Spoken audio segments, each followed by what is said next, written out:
विनायक भारत के सबसे अमीर आदमी है। यहाँ तक कि उसका भी सोने का बना है। विलासिता के स्तर का पालन नहीं किया जा सकता। लेकिन उससे कुछ समय पहले विनायक अभी भी घर में था। विनायक केवल चोरी ही कर सकता है। कोई नहीं जानता कि पैसा कहाँ से आता है। सभी को बस यही पता था कि विनायक के पास अचानक बहुत सारा पैसा आ गया है। लेकिन इस पुरानी हवेली में छिपा है विनायक का राज। भारत में समृद्धि नाम की एक देवी है। देवी धन और प्रचुर जीवन का प्रतीक है। पृथ्वी उसकी कोख है। देवी ने 160 मिलियन देवताओं को जन्म दिया, परंतु देवी को पहला बच्चा ही सबसे अधिक प्रिय था। यह बालक लोक का देवता हस्तर है। लेकिन हस्तर बहुत लालची है। हस्तर के पास धन तो था, परंतु वह अभी भी पर्याप्त नहीं था। हस्तर भोजन प्राप्त करना चाहता है। हस्तर ने सभी देवताओं को क्रोधित कर दिया। सभी देवता हस्तर को उसके मूल रूप में वापस लाने के लिए एकजुट हो गए। लेकिन देवी ने हस्तर को बचाने के लिए कार्रवाई की। लेकिन हस्तर को मानव पूजा स्वीकार करने की अनुमति नहीं है। हस्तर को इंसान भूल जाएगा।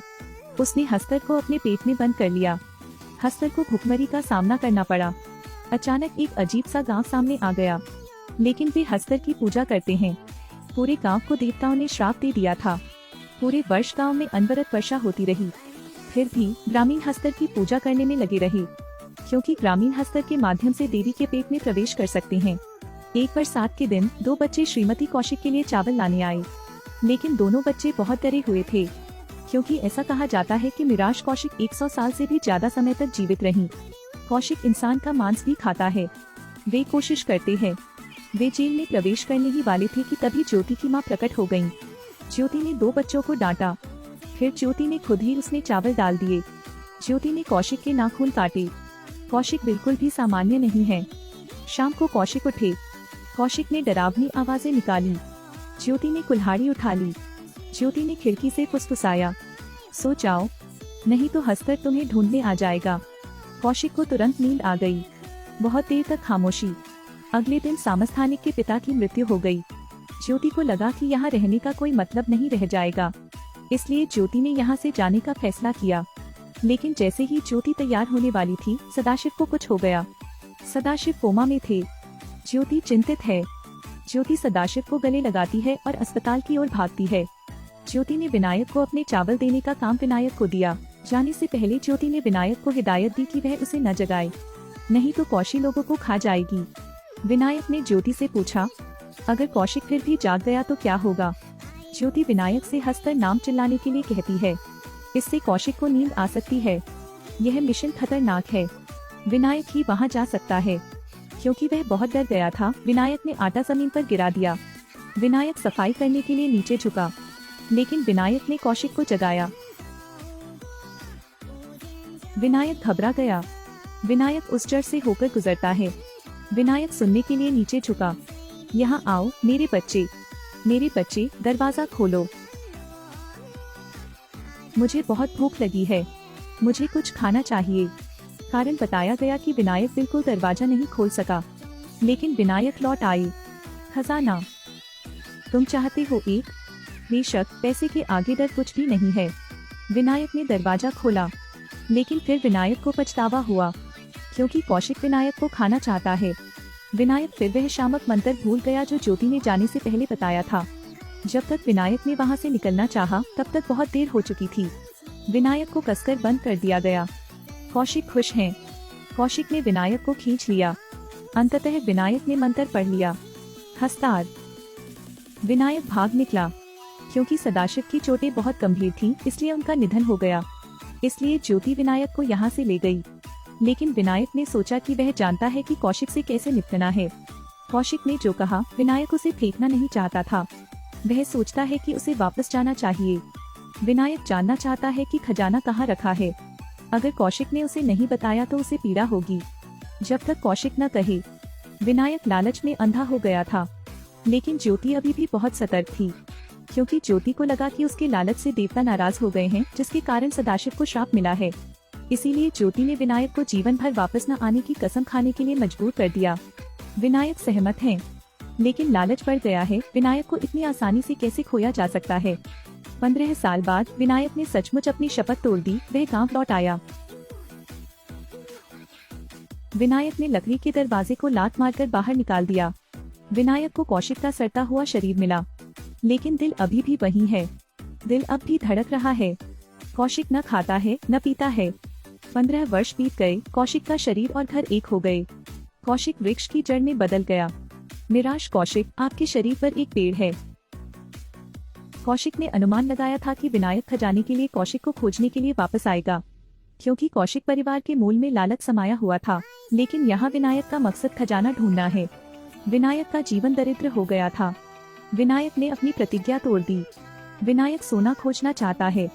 कौशिक विनायक के लालच को समझ गए, तो कौशिक ने विनायक को रहस्य बता दिया। लेकिन एक शर्त है, विनायक को कौशिक का दाह संस्कार करना पड़ा। कौशिक ने 100 वर्षों से भी अधिक समय तक कष्टमय जीवन जिया है। वह हमेशा भूख से परेशान रहती थी। कौशिक जल्द ही जीना नहीं चाहता था। विनायक को पूर्वजों द्वारा छोड़ा गया रहस्य अवश्य मिल गया।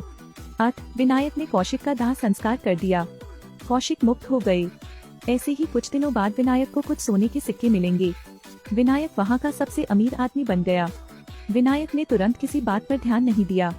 विनायक को सोने और चांदी की लत है। राघव बहुत ईर्ष्यालु है। इससे पहले विनायक पर राघव का बहुत सारा पैसा बकाया था। विनायक अब मिट्टी भी नहीं खा सकता। अब राघव को विनायक की चापलूसी करनी होगी। राघव को विनायक के सामने अपनी आवाज धीमी करनी पड़ी। ईर्ष्या एक कीड़े की तरह है। उस कीड़े ने राघव को काट लिया। तो यह जांचने के लिए कि विनायक इतना अमीर क्यों था, राघव ने एक योजना बनाई। राघव विनायक को पकड़ लेगा ताकि राघव के पास स्पष्ट रूप से जांच करने के लिए तुम्बाड़ जाने का समय हो।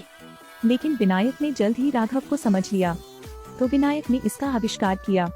विनायक ने राघव के सामने ही सूखे कुएं में छलांग लगा दी। कुछ देर बाद विनायक ने कुछ सोने के सिक्के लेकर फोन रख दिया।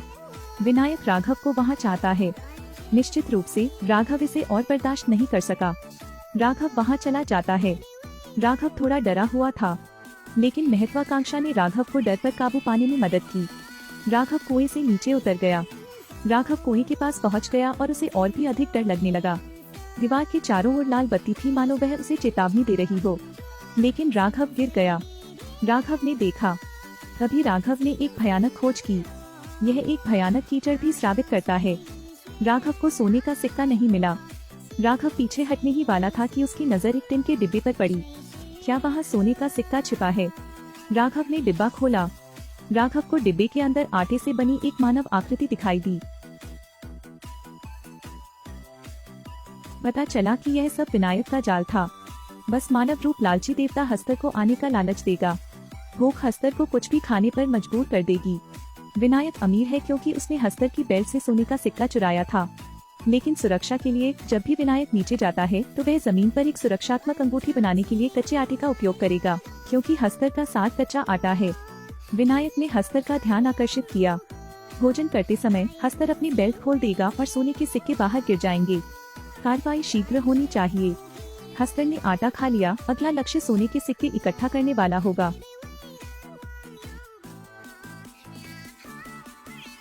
यदि हस्तर ने काट लिया तो वह व्यक्ति हस्तर के समान आधा हो जाएगा। वह व्यक्ति अनंत भूख और महान कष्ट सहन करते हुए अमर हो जाएगा। निराश कौशिक इतने लंबे समय तक इसलिए जीवित रह पाए क्योंकि उन्हें हस्तर ने काट लिया था।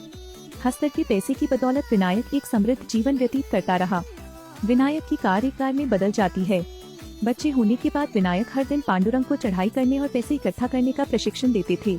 विनायक चाहते हैं कि टीम का कौशल बरकरार रहे, लेकिन पांडुरंग विनायक से भी ज्यादा लालची है। यह पहली बार है जब पांडुरंग खजाना लेने आए हैं, लेकिन उसके लालच के कारण वह और विनायक लगभग मर ही गए। विनायक ने पांडुरंग को बचाया, लेकिन पांडुरंग फिर वापस आ गए हैं।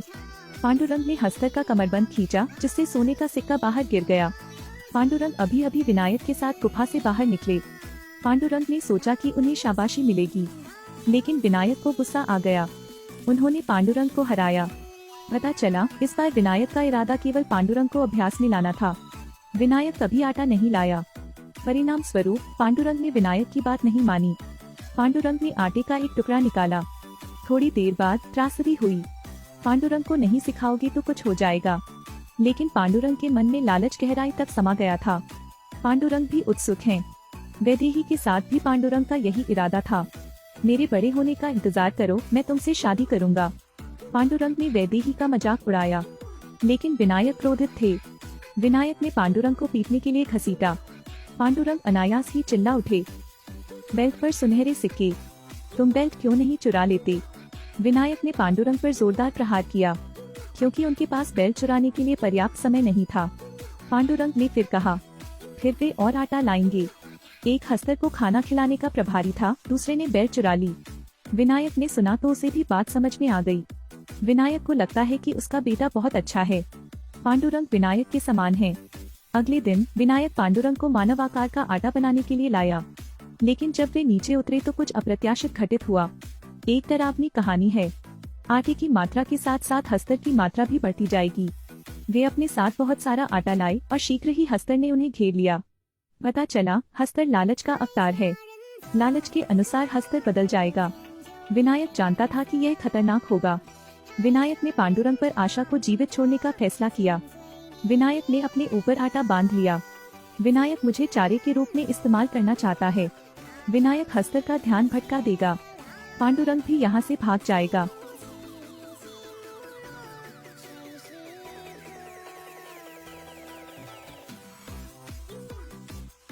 पांडुरंग बच गए, लेकिन विनायक गंभीर रूप से घायल हो गया।